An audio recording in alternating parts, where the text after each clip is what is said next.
If you own a tattoo shop, there's a very real chance that you're paying for coverage that may not offer the protection that you think it does.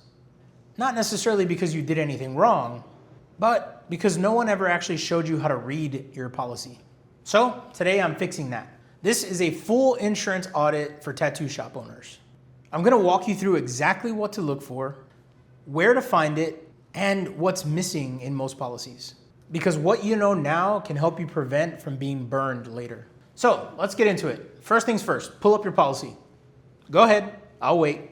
What you're looking for first is called the declarations page. It's usually gonna be in the first 5, maybe 10 pages of your policy. This is your cheat sheet. Here's what to scan for.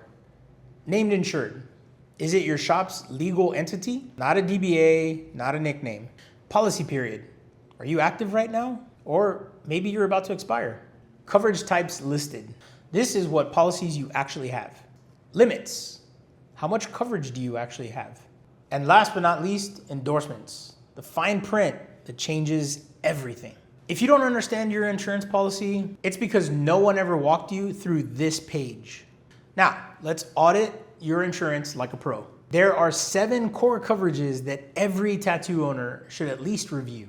First is general liability. This is gonna be slips and falls coverage, allergic reaction, and basic bodily injury claims. Professional liability. This is a big one for tattoo artists. If a client says, this doesn't look like the tattoo design that I approved, this coverage is what responds. Property insurance. Your machines, your chairs, equipment, furniture, even your artwork portfolio. Workers' comp insurance, or a plan if you don't carry it in Texas. If an artist gets injured on the job, think needle stick, infection exposure, this coverage matters. Commercial auto insurance. If you travel to conventions, transport equipment, or even as simple as running errands for your shop. Cyber liability coverage. If you store customer data, take payments, book online, you have real exposure. Business interruption. If your shop gets shut down, this replaces lost income. If you're missing any one of these, you've got a gap in coverage. Now, let's talk numbers, because limits actually matter more than people think. For a solo artist, general liability coverage with a $1 million per occurrence and a $2 million aggregate is sufficient.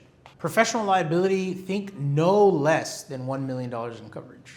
Property coverage limit needs to be enough to replace everything in your shop in the event of a total loss. Cyber liability coverage should be no less than $100,000. For shops with 3 to 5 artists or renters, again, general liability policy should come with no less than $1 million per occurrence and a $2 million aggregate. Professional liability should be no less than $1 million or verify coverage structure. Property coverage. Again, you want to make sure that you have enough coverage to replace everything in the event of a total loss. Cyber liability coverage should probably be no less than $250,000. And when it comes to business interruption coverage, you probably want to have enough to replace your income for 3 to 6 months in the event of a covered loss. For larger shops with 6 or more artists, your GL should probably consider a $2 million per occurrence limit with a $4 million general aggregate. When it comes to professional liability, you want to make sure that your coverage is layered or that every artist carries their own coverage with you or your shop named as the additional insured. When it comes to property coverage, again, you want to make sure that you have sufficient limits to replace everything in your shop in the event of a total loss. You don't want to be stuck starting from scratch. Cyber liability coverage should be no less than $1 million. When it comes to business interruption coverage, you probably want to have enough coverage to replace your lost income for about 6 to 12 months. Listen, the reality is cheap insurance today will mean expensive problems later. All right, this is where things get messy. There is one exclusion that I see all the time that can completely wreck a tattoo shop. Professional services exclusion on a general liability policy. Translation, your general liability policy might not cover your actual tattoo work. So if a client sues over the tattoo itself, your policy could say, not our problem. That's why professional liability is not optional in this industry.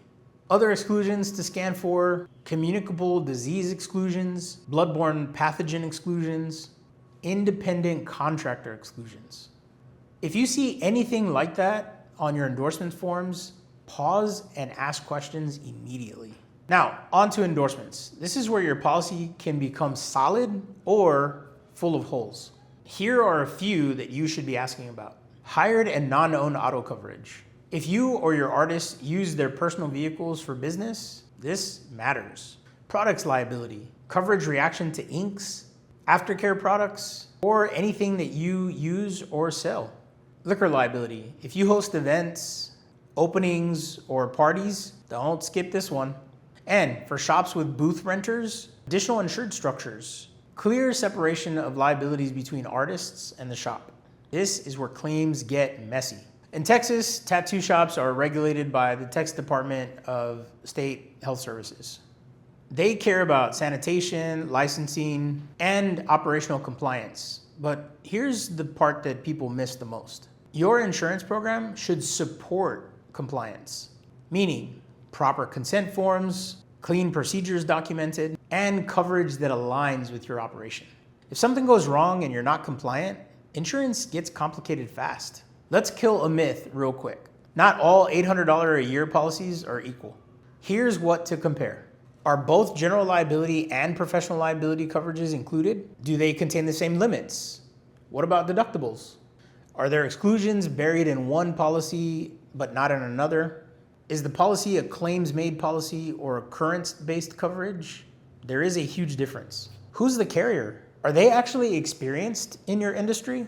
Cheap insurance is just usually incomplete coverage. Before you bind anything, ask these questions. Does my general liability insurance exclude tattoo work? Do I have professional liability? And who does it cover? Are my booth renters covered or do they need their own policy? What happens if I get sued tomorrow? Who steps in first? And what are my biggest gaps in coverage right now? If your agent can't answer those questions clearly, that's your answer. If any of these apply to you, you should review your policy ASAP. You don't have professional liability insurance. Your policy is super cheap and no one explained to you why.